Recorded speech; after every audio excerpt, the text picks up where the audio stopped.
Europe, a continent with continuous conflict, a place where peace could not exist. Roman Empire and Pax Romana, 100 Years' War, religious wars, World War I and II, and so much more. I might need a whole day to talk about every conflict in Europe.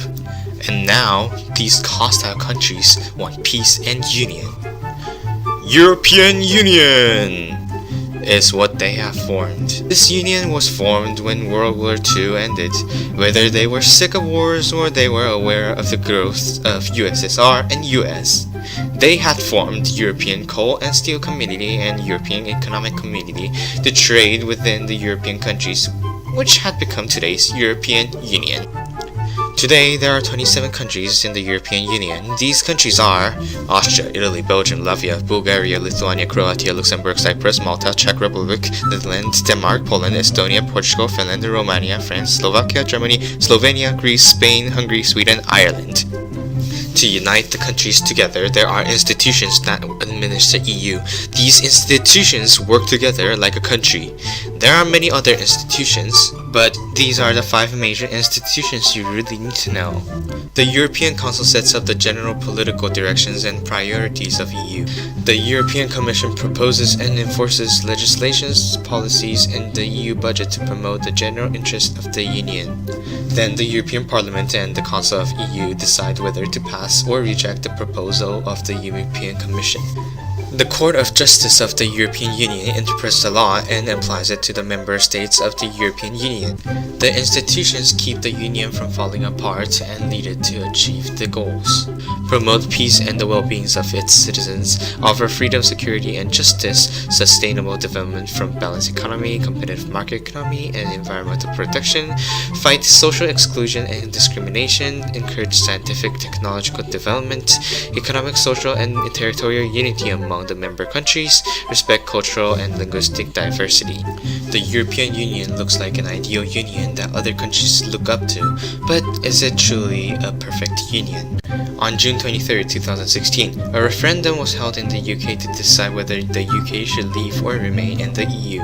Leave won by 51.9% to 48.1%, so the UK will leave the EU on March 29, 2019. It all started in 2008 when Europe's economy was in danger. The UK's burden increased, so some people in UK wanted to leave the EU.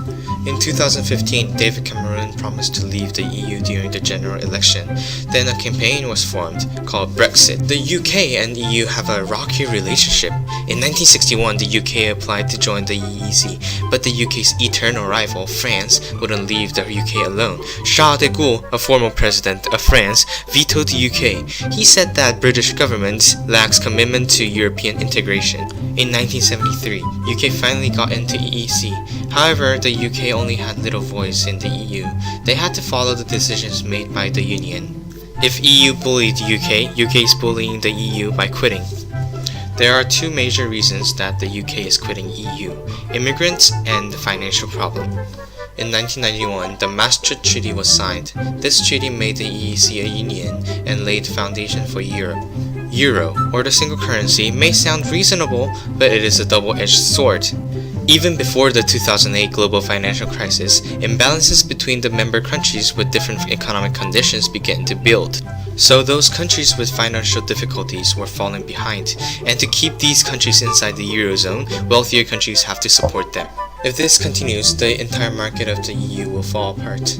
But UK is one of the countries that does not use Euro, so they don't need to stick with the Union and help the financially difficult countries. It is better for the UK to leave the EU before having any greater losses.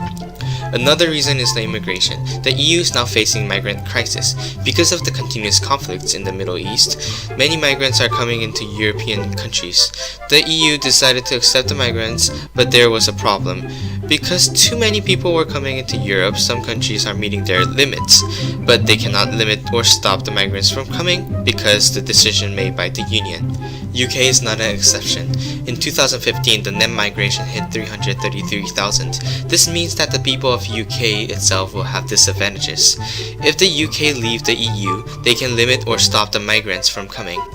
Yes, the UK might lack a commitment to European integration, but is the EU a perfect union? I say no. If the EU doesn't fix this problem, Brexit can be a start of a huge breakdown.